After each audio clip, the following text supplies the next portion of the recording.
everyone, here is a darling Easter dress using these gorgeous Swiss embroidered Easter basket squares. Now you can use any bodice pattern that you like, but I'm using the CC Virginia pattern, and I've modified the collar so it's a traditional Peter Pan collar. And yes, even though I do have a video that goes over the construction of CC Virginia already, I will be covering the construction of this particular dress as well as how I applied those little Easter baskets.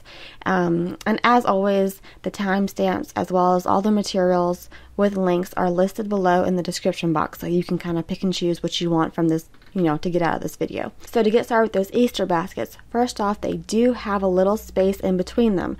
Now I wasn't sure of this, so I ordered a few extra in case they shared a side of entrecôte, but that wasn't necessary since, well, they don't share a side. So then I cut very close to the outside of that entrecôte edge. Be careful not to cut the threads of the entrecôte. Also, make sure to cut so your finished square has a continuous entrecôte perimeter. You don't want to have like a half entrecôte hole, if you will, on the corner, if that makes sense. So then I decided to put these 3 across on the bodice. I centered the first basket, and then I went 3/4 of an inch on each side for the other 2 baskets. I used an open, narrow zigzag to attach the basket square.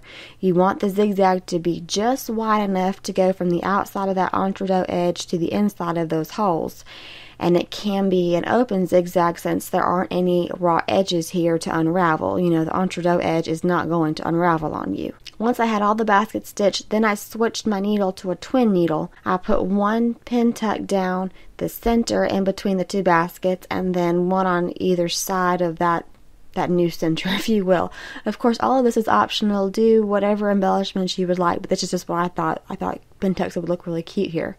And I started the pin tuck a smidgen above the basket entrecôte edge, and then went below the baskets enough so I would know the pin tucks would go into the waist seam. Also, I have a detailed video on how to do pin tucks with a twin needle that I will link below. And before switching my needle back, I continued these pin tucks onto the sleeve as well. I did 1 in the center of the sleeve and then 2 on each side of that, kind of cascading them down, if you will. Then I took this delightful French lace, again everything is linked below, and I pulled the lace header free with a pin so I could gather the lace a bit.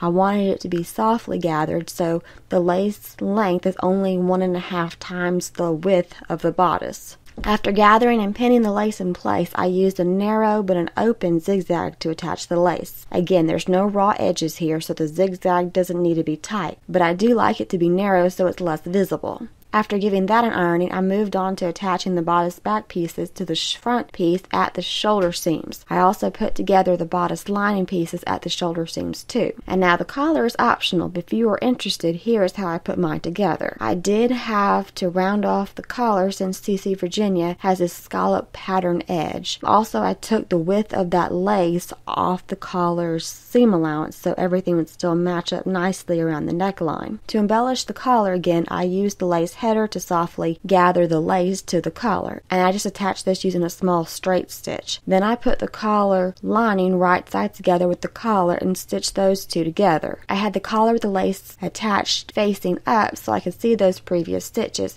and the goal is to be right inside of those previous stitches, kind of cover them up and have a very fluid collar, if you will. Then I trimmed up the seam on the collar and turned the collar right sides out so I could give it an ironing. Once the collars were done, I pinned them to the bodice front, making sure there were no gaps at the center between those lace pieces.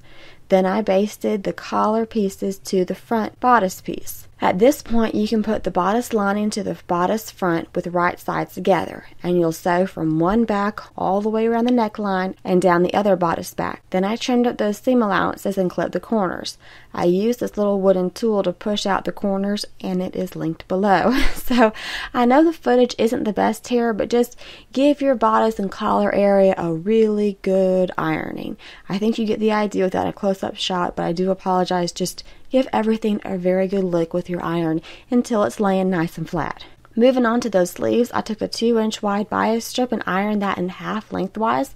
I put 2 rows of gather stitches at the bottom of the sleeve, and the idea of 2 rows of gather stitches is that your permanent stitches will go in between those 2 rows of gathers, and those 2 rows will help your gathers, hold them neatly in place while you are stitching over them. They're not going to budge on you or go crooked. First, I straight stitched the lace to the edge of the sleeve about 1/4 inch up for the raw edge, since that's the seam allowance. Then I matched up that bias band to the sleeve and sewed the two together with the sleeve facing up so I could sew just inside those previous stitches. And then I trimmed up the seam allowance so the bias band would fold over just enough to touch those permanent stitches, and I will use those permanent stitches to hand sew the band into. Then I matched up the bodice side seams and sewed those together, and I repeated the same thing for the lining of the bodice as well. And after ironing all those seams open, you'll have 4 in total, then I basted the armhole openings together. And this is so helpful since we have now signed ourselves up for an inserted sleeve. But before you can insert the sleeve, you'll attach the sleeve together using French seams. And I have a detailed video that goes over French seams that, again, is linked below.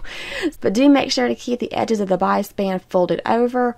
If you've seen my videos before, you know that I like saving all of my hand sewing until the very end whenever possible. Then I put 2 rows of gather stitches at the top of the sleeve, and at this point you can match up the sleeve to the bodice with right sides together. And I start matching by pinning at the bodice side seam and then pinning at the bodice shoulder seam, and then I just sort of adjust the gathers evenly from there. Now, inserted sleeves are not my favorite, but I remind myself that there are only 2, and just take it a few inches at a time, rotate another few inches, and shortly after the whole sleeve will be attached and you will feel like a hero. No, I'm just kidding. It is good to check that no fabric got caught in this seam before trimming the seam down and removing the outside gather thread. Finally, I enclosed those raw edges with a tight zigzag.